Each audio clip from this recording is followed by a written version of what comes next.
The night before the gala, my apartment was unusually quiet, not the comforting kind of silence, but the kind that hums in the walls, like it knows something I don't. I had just triple-checked the seating chart, reordered a batch of floral centerpieces that had come in the wrong shade of ivory, and now sat staring at my laptop, blinking at the screen more than reading it. I'd done this 100 times. Plan, polish, perfect. Birthdays, retirement dinners, the annual Thanksgiving legacy brunch. And this one? The 40th anniversary of the family company? It was supposed to be a milestone. It was supposed to matter. Arthur's voice popped up on voicemail while I was wrapping the last of the name cards. "Hey, thanks for handling all that boring stuff," he said, flat as a plank. "Make sure the lighting doesn't wash out my hair this time." He chuckled. I didn't. That was Arthur's version of gratitude, sarcasm, wrapped in condescension. At the Nines Hotel the next morning, I arrived earlier than staff. I'd asked them to set up the ballroom lighting precisely at 70% warmth. Warmth was everything in these events. Too much blue made the evening feel corporate, sterile. I moved between tables, straightening place cards, nodding at the caterer, aligning silverware like it was surgery. I didn't notice the programs until one of the servers handed me one. My name wasn't on it. Not as a coordinator, not as a speaker, not as anything. I turned it over twice, thinking maybe I'd missed something. A committee rep, someone Arthur had looped in last minute, walked past, pausing when she saw the confusion on my face. "There was some last-minute cleanup," she said. Arthur wanted to simplify the speaker list. Simplify. Right, I swallowed it. The questions came quickly after that. "Wait, why aren't you speaking? I thought this was your event. You're not up there?" Each time I smiled. "I'm just behind the scenes," I said. "It's not about me." But it had been me. Every call, every email, every pivot and fix when vendors messed up, when someone forgot to book AV. My fingertips were still dry from hot gluing ribbon onto the chair signage 2 nights ago. They'd placed one of those programs on every chair. One for every guest to see what didn't exist. Me. Backstage, near the kitchen entrance, I leaned against the cold steel of a prep counter and let the hum of industrial refrigeration drown my thoughts. I remembered the first family reunion I planned when I was 18. My name hadn't been on the thank you toast then either. A quote I'd once read flashed across my memory. "If you're not at the table, you're probably on the menu." I wasn't even in the room. The evening went on. Speeches were made. Stories told. Arthur grinned through most of them like he was accepting an award at the Oscars. After dessert, he came toward me, champagne in hand. He clinked his glass gently against mine. "Thanks for handling the flowers," he said. "You're really good at the little things." Little things. I smiled, nodded. Inside, a soundless fracture formed. Not rage, not tears. Just a clean, sharp shift in my chest, like the cracking of ice under steady weight. That night, something snapped. Not loudly, but quietly enough that only I heard it. By Monday morning, I had already folded the memory of the gala into a drawer in my mind, marked handled. I didn't have the luxury of sulking. Events don't clean themselves up. I opened my laptop, ready to upload a thank you summary and double-check guest feedback. But the shared drive didn't recognize my login. "Incorrect credentials," it blinked back at me. I tried twice more. Nothing. My account had been deactivated. No warning, no explanation. I closed the lid slowly. I wasn't shocked. Disappointed, yes, but not surprised. When someone changes the locks, it's rarely by accident. And when they don't even bother telling you. That's not an oversight. That's a message. By midday, I drove down to the family office on Morrison. Not out of rage, more like routine. I just wanted someone to say it out loud. The receptionist looked up from her screen, gave me a quick nod. "Arthur's in the boardroom." I didn't knock, just stepped in. He looked up from a legal pad, utterly unbothered. "Hey, Ellen, something up?" "My account access is gone." He didn't even pause. "Oh, yeah, we're just cleaning things up a bit, consolidating roles. Too many cooks, you know." I nodded slowly. "And I guess I was the cook who didn't need the recipe anymore?" He smiled like I'd made a clever joke. "Don't take it personally. You're great with the execution, but we need to streamline. Less overlap. Streamline, I repeated. He shrugged. Honestly, if you don't like it, find someone else to run the boring parts. I watched him for a long second. Not angry, just done. Thanks, I said quietly. That's exactly what I needed to hear. I turned and walked out. There was nothing left to clarify. He wasn't trimming rolls. He was trimming me. I drove without thinking, parking near the riverfront. The Willamette sparkled with a pretense of calm, hiding a deep current beneath. I sat in the car, phone in my hand, but didn't touch it for a while. All those years, I'd been told I was helpful, reliable, a team player, but never essential, never strategic. That wasn't an accident. That was branding, just not mine. I remembered the gala's silent slap, the missing name, the erased speech. Then I heard his voice again in my head, smug and dismissive. Find someone else to run the boring parts. A line like that sticks, not because it's cruel, but because it's honest. He meant it. I believed him. There's a saying I once read, probably in one of those leadership books they give you at company retreats. The most dangerous thing you can do to a woman who's been quiet too long is give her a reason to speak. I opened a new note on my phone and typed 2 words, alternate plan. That night, I went back to the office, not to talk, but to grab a few personal files before they remembered to revoke my building badge. I kept my head down, moved quickly. On the way out, I passed Arthur in the hallway. He didn't look up right away. When he did, he offered his usual half smirk. Need help finding something? I smiled politely. Nope, just cleaning up the boring parts. Then I paused, took a half step back, and looked him in the eye. Oh, and you might want to change the admin password. Still using your dog's birthday is, well, predictable. His face froze mid-smile. I didn't wait to see the full reaction. I kept walking, one foot steady after the next. Arthur didn't say a word. But that moment, it was the first time he looked at me like I wasn't the help. The hallway smelled like burnt coffee and fresh toner. It was Friday morning, 2 weeks after the gala. I'd come by to drop off a vendor invoice I forgot to upload before my login was revoked. Nothing urgent, at least that's what I told myself. But as I stepped into the lobby, I overheard Lyle from the finance team chatting with someone from marketing. Arthur's pitching the new direction to the investors right now. Said it'll blow them away. Investor meeting. I checked my phone, pulled up my inbox. No invitation, no CC, no calendar block. Nothing. Curious, I wandered down the corridor, my steps slow, deliberate. And there they were. Arthur, 2 other execs, and half the board seated behind the glass of the main conference room. I stood outside, angled just far enough not to be seen, but close enough to read the screen through the clear glass. My name was right there.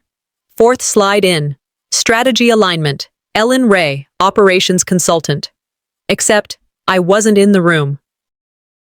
And Arthur clicked to the next slide like it was nothing, like my contribution was preloaded code in a presentation he didn't even glance at. I watched them nod, take notes, sip lukewarm coffee from catered paper cups, praising ideas I'd planted months ago. And there I stood, outside my own legacy, like a ghost haunting a boardroom I used to belong to. No one looked up. No one noticed. I left without saying a word, and I didn't go home. I messaged Isolde instead, my cousin, the one who always tried to play both sides but at least pretended to have a conscience. We met at a cafe near the tram line, halfway between polite and uncomfortable. She hugged me tight, like someone greeting a widow. Why didn't you tell me about the meeting? I asked, straight to the point. Her eyes darted. It was last minute. Arthur kept the circle small. You know how he is. I do, that's why I'm asking. Isolde hesitated, then exhaled through her nose like a confession was about to hurt. Look, Ellen, you've got to be careful. Don't start a war with him. He always lands on his feet. I sipped my coffee, now bitter and cold. So I'm just supposed to roll over? She fidgeted with her napkin. Just keep your head down. Don't burn the bridge. My voice was steady when I answered. You can't burn a bridge that was never built for you to cross. She didn't respond. By the time I made it back to my car, dusk had painted the skyline gold. I drove toward the waterfront and parked by the bluff.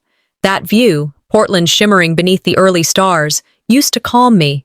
That night, it just sharpened everything. They had taken my work, my credibility, my silence, and used all three to elevate Arthur, no more. I opened my phone and typed out a new note. Plan B. Legacy reclaimed. Then I scrolled through my contacts and found Celia Vaughn, the only person who'd ever stood up to Arthur publicly and paid for it. I sent her one word. Coffee.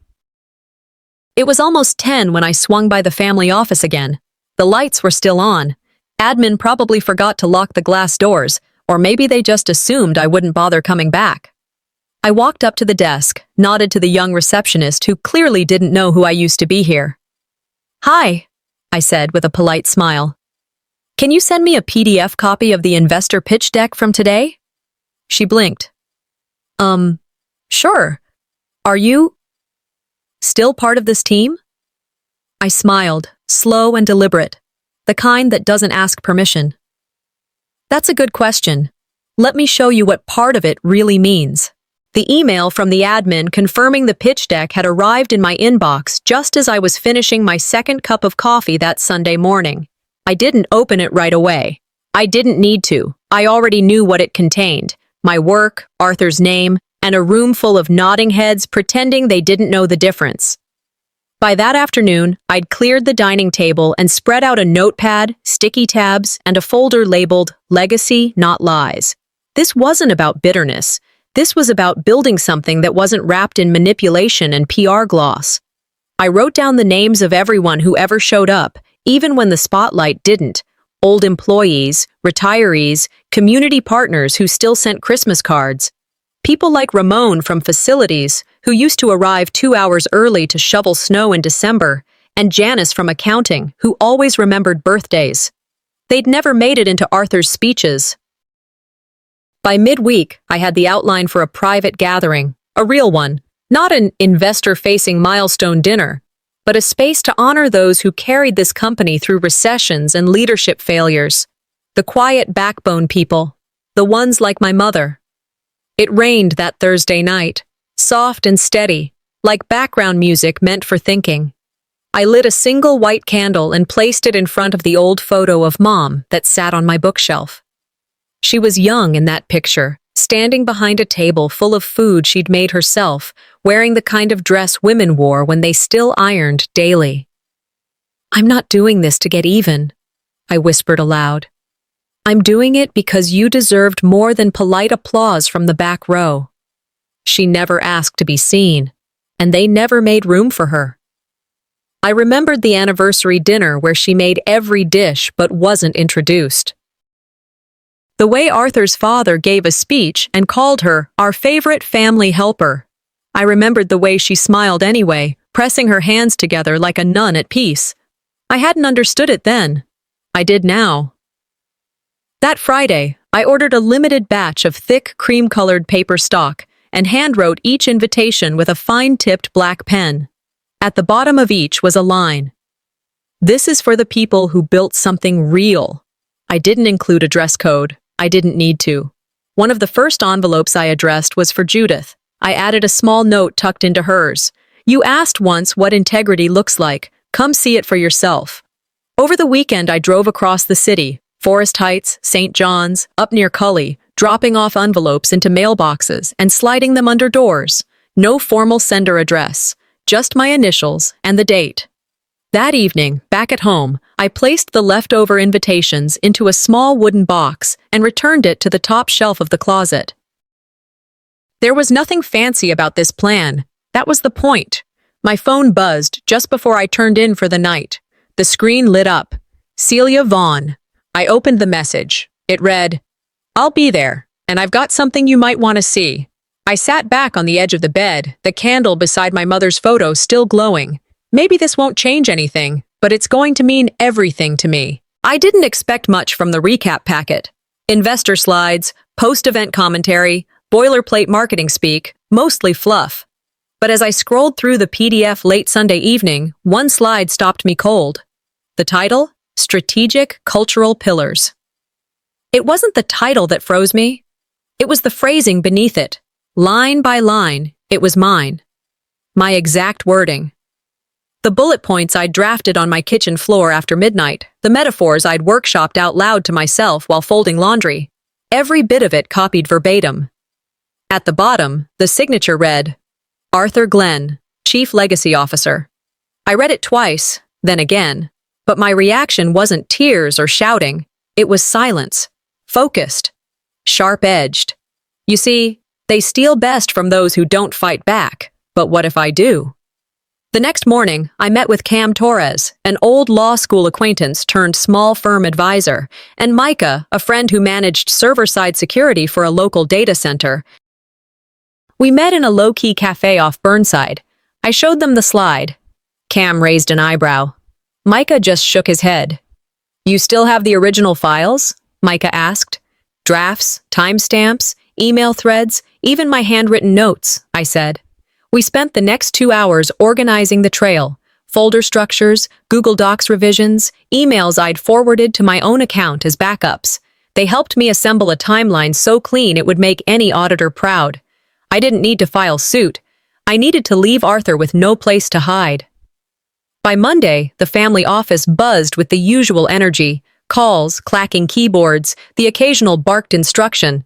Arthur was in the glass-walled boardroom leading the executive debrief. I didn't wait for a break. I walked straight in. The room quieted like a switch had flipped. Arthur's voice cut off mid-sentence as I placed my laptop on the conference table and connected to the main screen. I clicked open a split-screen document. On one side, the original strategy deck I'd written, time-stamped weeks prior. On the other, Arthur's leadership vision slide from the gala. Good morning, I said, even, calm. Before we get too deep into how this company values legacy, I thought we should take a look at where the legacy actually came from. There was a pause. A few staff glanced nervously at each other. Arthur didn't speak. I continued. Slide 1, my draft from March 14th, emailed to the event planning group. Slide 2, your version, same format, same phrases, even the typo in intergenerational cohesion, mine. A few people leaned forward. One man whispered, unbelievable. Arthur finally cleared his throat. This isn't the place. It is exactly the place, I interrupted. You borrowed my work. Let's at least give it the proper citation.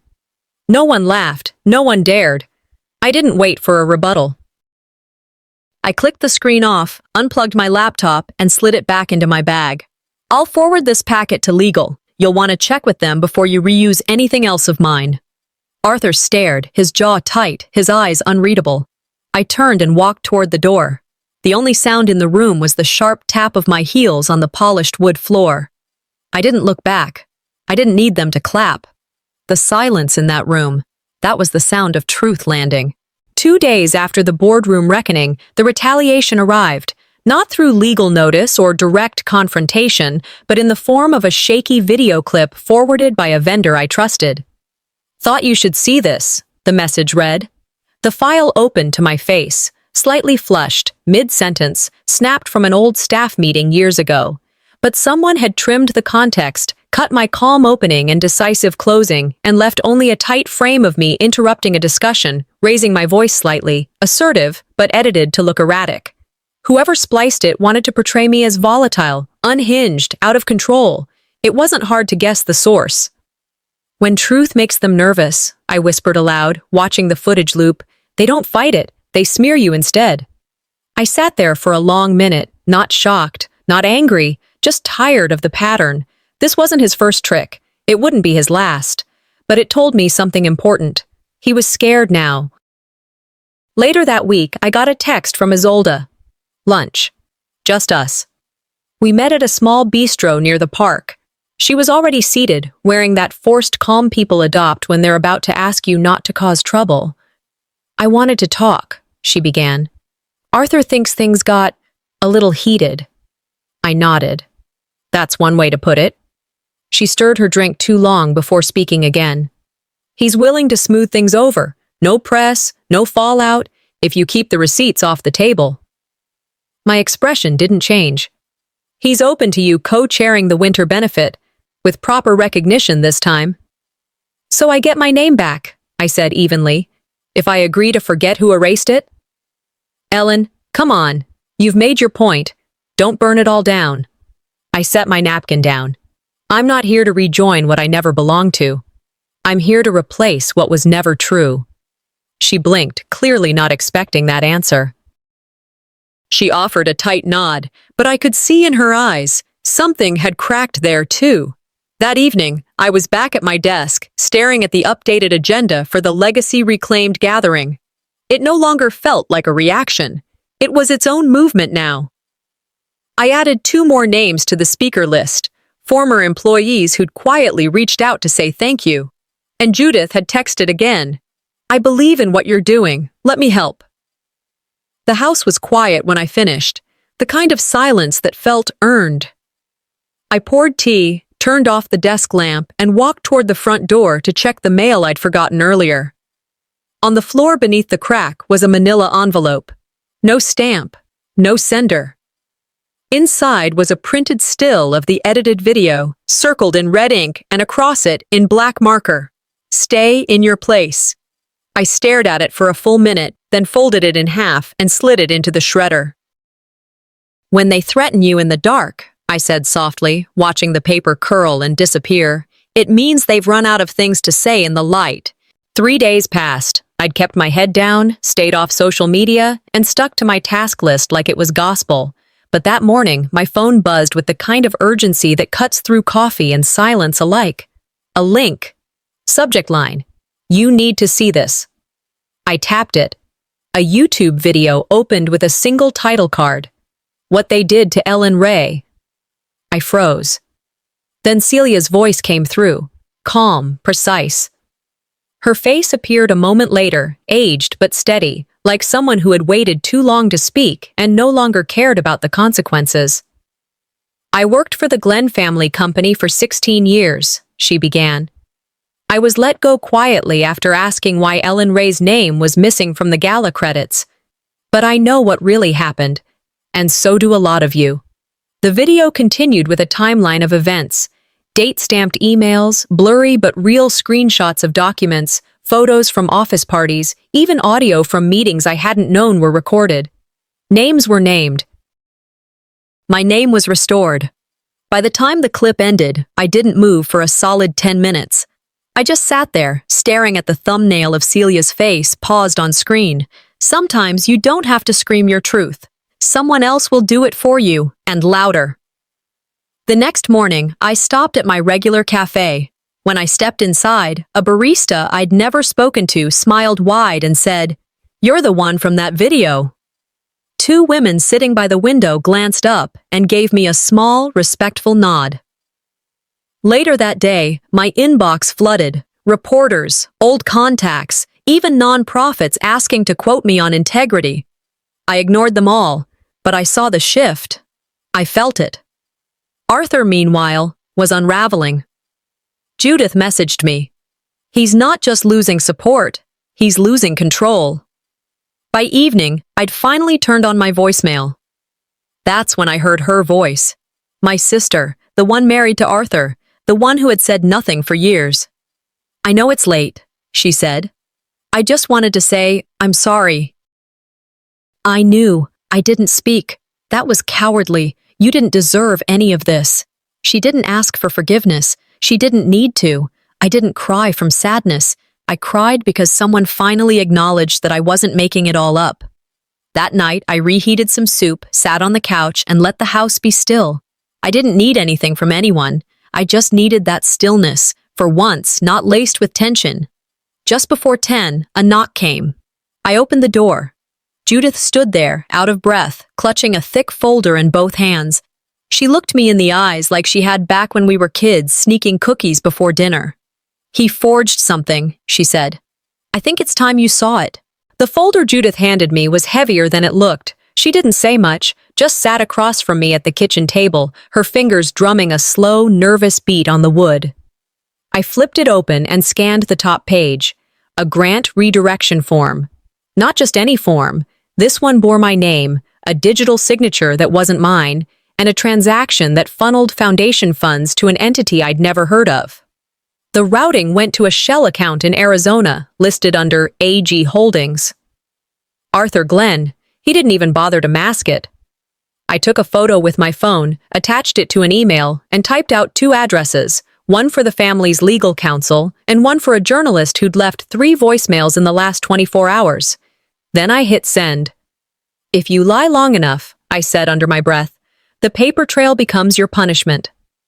That Saturday, the event I'd planned for weeks finally came to life. A rented hall in southeast Portland, filled with old faces, retired employees, former interns, even 2 former board members who'd once been quietly ousted without explanation. The air buzzed with warmth, not tension. People hugged, laughed, traded old photos. There were no speeches scheduled, just open time for sharing. But then Judith stood and walked to the small platform. She pulled a folded sheet of paper from her jacket pocket, cleared her throat, and began to read. "I once asked my Aunt Ellen what integrity looks like. And for a long time, I didn't know what she meant when she said, 'It usually doesn't need an introduction.' But now I get it. It looks like the person who kept showing up, even when they were erased." Every head turned toward me. I didn't move. Couldn't. She didn't ask for this spotlight. She just asked for the truth to matter. And it finally does. There were tears, some mine, some not. A few people clapped, hesitant at first, then louder. Local reporters caught it. The clip spread like wildfire that evening. The headline practically wrote itself. "Legacy redirected. Glenn family scandal unfolds amid private tribute." Backstage, my phone buzzed. A message from the board. Arthur was being formally removed pending financial investigation. No handcuffs, no drama, just slow, bureaucratic removal, the kind that sticks. I sat on a folding chair and stared at the floor until someone handed me a sealed envelope, my sister's handwriting. Inside, a short note. "Maybe it was always supposed to be you. We just couldn't see past him." I didn't open it further. Some apologies don't need to be read. They're already known. That night, I drove up to the ridge near the North Overlook. Portland glittered quietly below. I sat on the porch swing of a rental cabin I'd booked for the weekend and opened my email. A message from a national nonprofit. "We'd like to offer you the position of Director of Community Ethics. Your voice is one we need right now." I stared at it for a while. Then I typed 2 words. "Let's talk." I set the phone down and lit a candle. Not out of mourning, out of gratitude for every closed door that taught me how to build my own. This time, when the light flickered, it wasn't from something fading. It was from something beginning.